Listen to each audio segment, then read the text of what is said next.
Hey everyone, in this video, I'll answer a common question in 2026.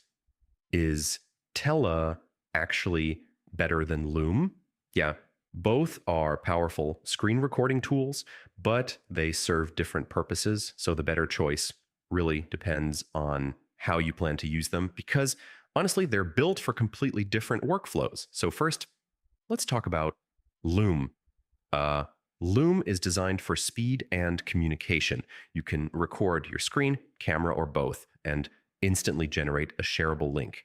It's widely used by teams for quick updates, feedback, and async communication, making it super efficient for daily work. Next, Tella. Yeah, Tella focuses more on content creation.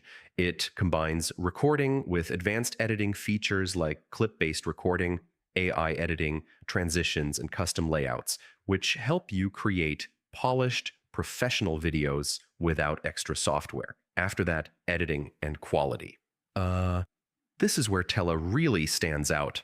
Loom offers basic editing, but Tella gives you more control with visual effects, multiple clips, and cleaner presentation, making it better for tutorials, courses, and marketing videos. Also, collaboration and team features. Yeah, Loom clearly wins here. It includes comments, reactions, integrations, and analytics, which are essential for team workflows and business communication. And yeah, real world use cases. So Loom is perfect for internal communication, while Tella is better for external, client facing, or content driven videos. Finally, the verdict. Most of the time, Tella is better for creators who want high quality, polished videos, while Loom is better for teams who need fast, simple communication. So neither is universally better. It just depends on your goal. Hope this helped, and I'll see you in the next one.